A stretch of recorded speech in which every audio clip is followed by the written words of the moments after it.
Cancer Hospital has announced a major step toward making cancer treatment more affordable and accessible.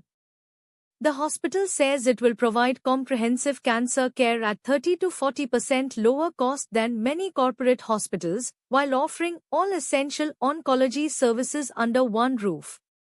Founder and Chairman Dr. Dinesh Mavinelli Gangia said patients often stop treatment midway because of high costs and the need to visit multiple hospitals. To address this, every patient will receive a personalized treatment plan prepared by a multidisciplinary tumor board before treatment begins. Medical Director Dr. Sanskriti P. Murthy said the hospital will also provide financial counseling and has established a cancer trust to support economically weaker patients, including eligible BPL card holders. The hospital plans to introduce robotic cancer surgery in the coming months and an AI-powered advanced radiotherapy system for more precise treatment. Doctors also stressed that nearly 40% of cancers are preventable through healthy lifestyles, early screening, and timely treatment. Their message is clear: don't fear cancer, early diagnosis and completing treatment can save lives. ನಾನು cancer surgeon, cancer special ಚಿಕಿತ್ಸಾ ತಜ್ಞ. So basically ನಾವು ಎಲ್ಲ cancer ಪೇಷಂಟ್ಸ್ಗೂ almost ಒಂದು 60-70% of the cancer ಪೇಷಂಟ್ಗೆ surgery ಅಲ್ಲದೆ cure ಆಗೋದಕ್ಕೆ ಆಗಲಿ ಇಲ್ಲ ಪೇಲಿಯೇಟಿವ್ ಟ್ರೀಟ್ಮೆಂಟ್ಗೆ ಆಗಲಿ ನಾವು ರೇಡಿಯೋಥೆರಪಿ ಕೂಡ ಬಳಸ್ತೀವಿ. ಸೊ ಇದು one of the radiotherapy machines, one of the high end radiotherapy machines. ನಾವು ಸರ್ಜರಿಗಿಂತ ಮುಂಚೆನೂ ಕೆಲವೊಮ್ಮೆ ಇದನ್ನು ಯೂಸ್ ಮಾಡ್ತೀವಿ, ಸರ್ಜರಿ ಆದಮೇಲೆ ಕೂಡ ಕೆಲವೊಮ್ಮೆ ಯೂಸ್ ಮಾಡ್ತೀವಿ. ಕೆಲವೊಮ್ಮೆ ಅದು ಬರೀ ಇದು ಟ್ರೀಟ್ಮೆಂಟ್ ಅಷ್ಟೇ ಇರುತ್ತೆ, ಈ ರೇಡಿಯೋಥೆರಪಿ ಟ್ರೀಟ್ಮೆಂಟಿಂದಲೇ ಗುಣ ಆಗುತ್ತೆ ಕ್ಯಾನ್ಸರ್. ಸೊ ಹಾಗಾಗಿ ಸ್ವಲ್ಪ ಟಾಪ್ ಆ್ಯಂಡ್ ಸ್ವಲ್ಪ ಹೈ ಎಂಡ್ ಮಿಷಿನ್ ಕೂಡ ಇದು.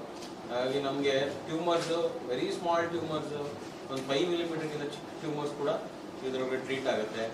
ಆಮೇಲೆ ಎವ್ರಿ ಟೈಮ್ ಟ್ಯೂಮರ್ ಶಿಂಕ್ ಆಗ್ತಾ ಆಗ್ತಾ ನಮಗೆ ಇದರೊಳಗೆ ಸ್ಕ್ಯಾನ್ ಆಗುತ್ತೆ. ಸೊ ದಟ್ ಟ್ಯೂಮರ್ ಎಷ್ಟು ಚಿಕ್ಕದಾಗುತ್ತೋ ಅಷ್ಟಕ್ಕೆ ಮಾತ್ರ ನಮಗೆ ಡೋಸ್ ಹೋಗುತ್ತೆ, ರೇಡಿಯೋಥೆರಪಿ ಡೋಸ್.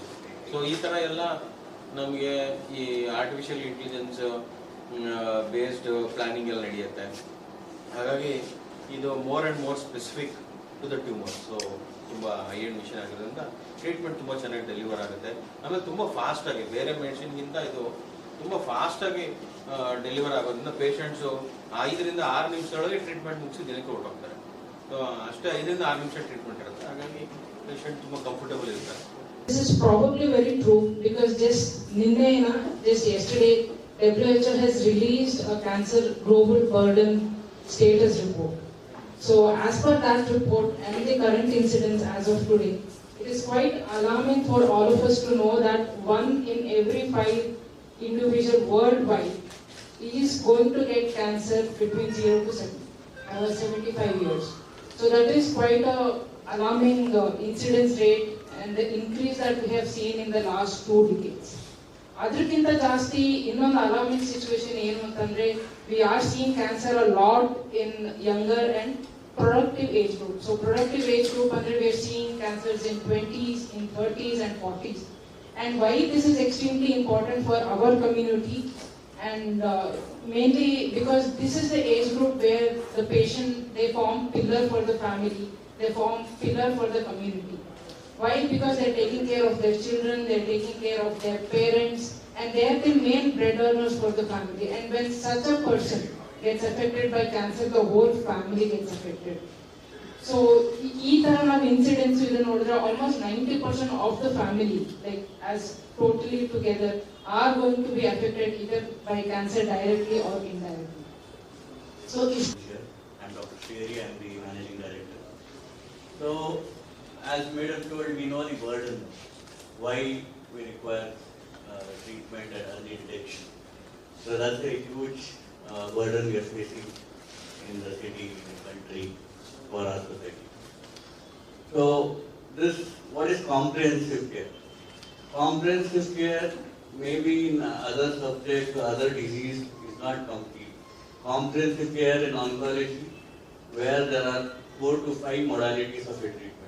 ಒಬ್ಬರಿಗೆ ಕ್ಯಾನ್ಸರ್ ಬಂದರೆ so he may require surgery, chemotherapy, radiotherapy, and along with that immunotherapy.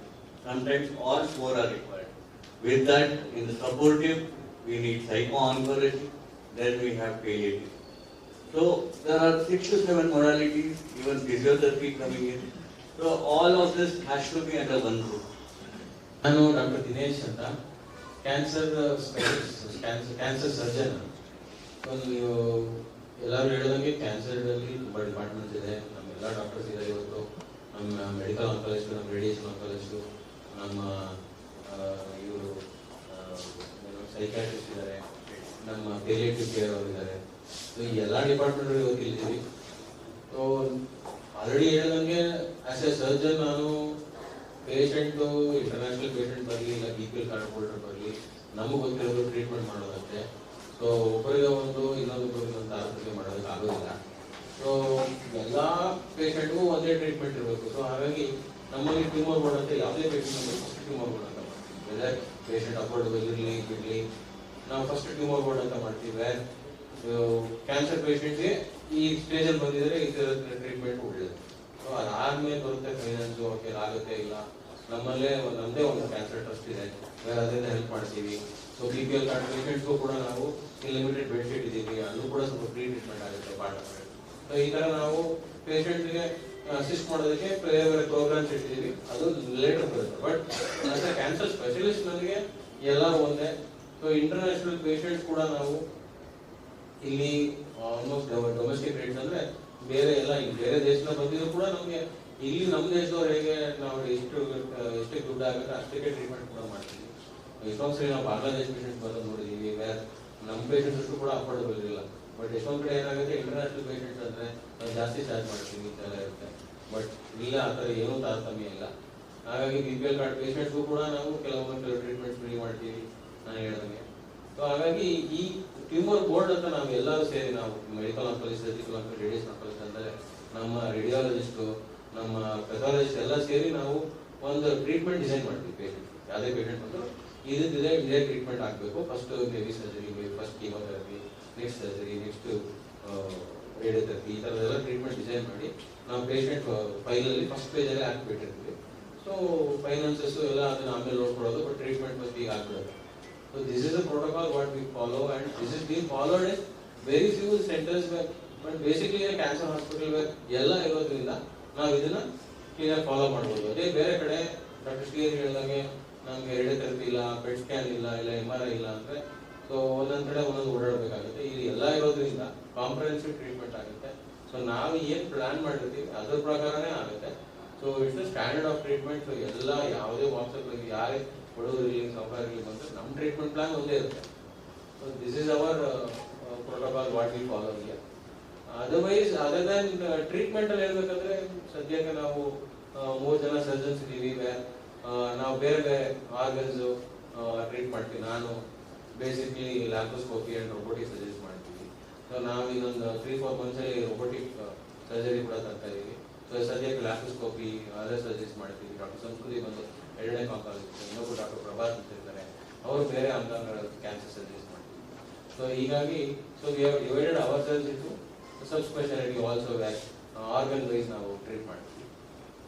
Since we are a doctor hospital, so ನಾವೇ ಪೇಷಂಟ್ ಫಸ್ಟ್ ಬಂದಾಗ ನೋಡಿದಾಗ ನಮಗೂ ಗೊತ್ತಾಗುತ್ತೆ ಪೇಷಂಟ್ ನಿಜವಾಗ್ಲೂ ಎಲಿಜಿಬಲ್ ಇದ್ದಾರಾ ಅಂತ ಇಲ್ವಂತ. ಅದನ್ನು ನಾವೇ ಅಸೆಸ್ ಮಾಡ್ತೀವಿ, whether they are really poor, whether they can afford or not. So many times ಚಿಕ್ಕ ಮಕ್ಕಳು ಬರ್ತಾರೆ ನೋಡ್ತೀವಿ. ಸೊ ಅವ್ರಿಗೆ ಪೇರೆಂಟ್ಸ್ಗೂ ಏನು ಮಾಡೋಕ್ಕಾಗೋದಿಲ್ಲ. ಆಮೇಲೆ ಯಾರೇ ಆಗಲಿ ನಮ್ಗೆ ನೋಡಿದ್ರೆ ಆಸ್ ಎ ಡಾಕ್ಟರ್ ನಾನು ಇಂಟ್ರಾಕ್ಟ್ ಮಾಡ್ತಾ ಯಾಕಂದರೆ ಫಸ್ಟ್ ಟೈಮ್ ಬರ್ತಾ ಟ್ರೀಟ್ಮೆಂಟ್ ಸ್ಟಾರ್ಟ್ ಆಗೋದಿಲ್ಲ. ಕ್ಯಾನ್ಸರ್ಗೆ ಫಸ್ಟ್ ಬರ್ತೀವಿ, ಬಯಾಪ್ಸಿ ಮಾಡ್ತೀವಿ, CT ಸ್ಕ್ಯಾನ್ ಮಾಡ್ತೀವಿ. ಸೊ 2-3 ಇಂಟ್ರಾಕ್ಷನ್ ಆದಮೇಲೆ ನಮ್ಮ ಟ್ರೀಟ್ಮೆಂಟ್ ಆಕ್ಚುಲಿ ಸ್ಟಾರ್ಟ್ ಆಗುತ್ತೆ. ಸೊ ಅಷ್ಟೊಳಗೆ